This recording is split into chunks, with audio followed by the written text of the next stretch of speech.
Both my freshman and sophomore years of college, our dorm rooms had a loft, which was set up so that the mattress was about 12 inches from the ceiling. Now, they were supposed to be 24 inches from the ceiling, but my first year I think I had an 18 or 19 inch loft because it gave more headroom beneath, and then my second year we had a loft that was actually only about 6 inches, which meant we had to do this sort of chin up, slide our body in without scraping along the cottage cheese style ceiling.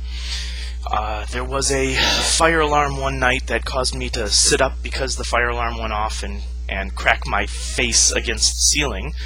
And of course it was pretty difficult to get up into the beds when you were especially tired, or if you'd been drinking something that you should not have been drinking. But both years I also had a large sofa underneath the loft, and so we were able to sleep down there on nights when it was difficult to jump up into our dorm beds.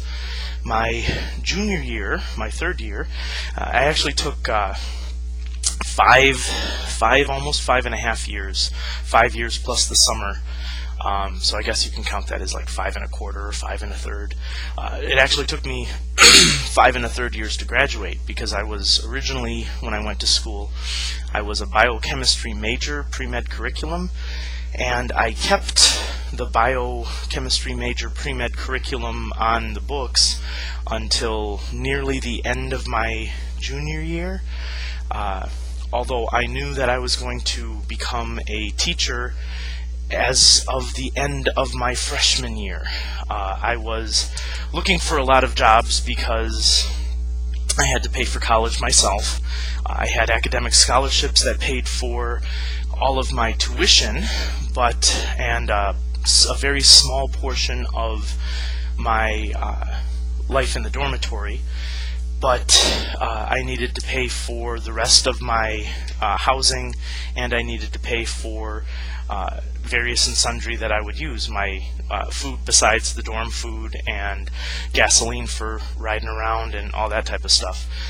So I worked a variety of jobs. I worked at McDonald's, I worked at Hardee's, I worked at Obsessions Bookstore in Marquette. I don't know if it's still there. I worked a lot of different places, a lot of different jobs. But I worked in the cafeteria, I worked in the food line, I worked in the back room washing dishes. I did some other some work-study related stuff at school. But I was offered during my Mythology 101 course with Mark Smith. I took a class with him and was trying to fulfill a liberal studies credit, and one of his assignments was we wrote a paper, first of all, and then for the second assignment we could either write another paper or we could conduct a lesson in class. And I decided that conducting a lesson in class, teaching the class about one of the myths, would be more interesting for me to do and more interesting for them, and I also thought it would be less work than writing a paper. I'm not sure if it was less work, but it was certainly a lot more fun. I decided to talk about an avatar of Vishnu, and I talked about some Hindu myths and had Ranma tap dancing on Tiamat's head. And I did this whole lesson. I had a quiz, I had notes that I gave them point by point, a comparative discussion of it, and the 20-minute lesson, it was supposed to run between 10 and 20 minutes of class time. I think I ran 45 minutes on my lesson before I noticed the time was running out, and Mark Smith told me at that point that, well, Rob, you're going to have to wrap it up.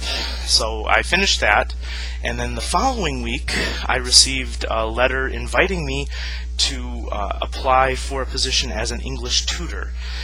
Because of my presentation in class, because of what he perceived as a level of professionalism and knowledge of the material and just inherent ability, he thought I was an upper grade student.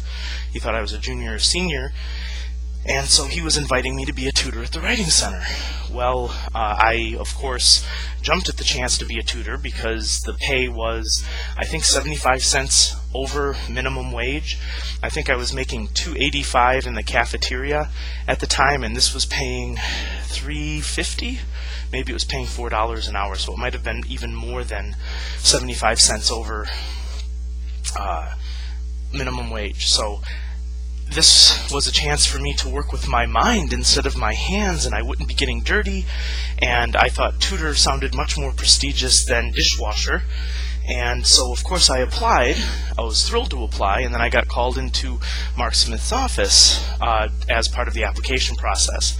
And he apologized to me for inviting me, and he explained that the tutoring at the Writing Center was only open to juniors and seniors, and that his inviting me to be a tutor when I was a freshman had been a mistake on his part, because he had thought, without checking my records, that I was a junior or senior because of what I had done in the class, but technically I was not old enough to be a tutor. I wasn't experienced enough. And so I talked to him about that a little bit and said, well, I'm not going to tell anybody if you don't tell anybody. And he agreed to that because he was the head of the hiring committee as well, and he said my application looked good, and he did not push forward my age to any of the other people, and they approved my application based on, because I had to submit a bunch of writing samples and do a practicum and stuff, and so I got the job as the writing tutor. So I became a tutor on campus. So I worked all of my on-campus hours at the Writing Center, and it turned out to be I was doing about 20 a week. I think it was 20 a week. Yeah, I was at the Writing Center pretty much constantly my sophomore, junior, senior, second senior year. I know I always had the maximum amount of work study. I can't remember if that was 20 or 15 or 12, but I do know I was there all the time. In fact, I was at the Writing Center it was a Sunday, that's right. I was at the Writing Center on Sunday at 4 p.m. when your mother called me to say that, well, she didn't say she was in labor with you. She said that she wanted me to come home because she wasn't feeling quite right, and she wanted me to leave work early and come and be with her. And to be honest, I was pretty cranky with her because I knew you were due and she was due to have you, and I was trying to get all my ducks in a row and do all the favors for everyone I could, because I knew I was going to need them to do me favors and cover my hours at the Writing Center. And I was doing a full day Sunday, like I think 10 hours of tutoring on Sunday, so that like 3 other people would pick up my shifts later. And so I really couldn't leave early because I still had another hour to go. Well, I was not as nice to your mother about it. I'm like, come on, I've got to do this. I was cranky with her, and we hung up the phone, and of course I felt like crap for making her feel bad, so I finagled things with the tutors who were working, and I left right after that. And so I got home, I got back to your grandmother's place. That's where your mom was staying at the time. Got there maybe 10 or 15 minutes after she called. I walked in, and your mom had her coat on, was putting her boots on, and your grandmother had her coat and boots on. They were getting ready to go to the hospital. So we all went to the hospital that day, and you were born at exactly 10 p.m. that night. So 5 3/4 hours later, you were on the scene. So anyway, Writing Center, another college memory. I love you. Maybe one more. Bye-bye.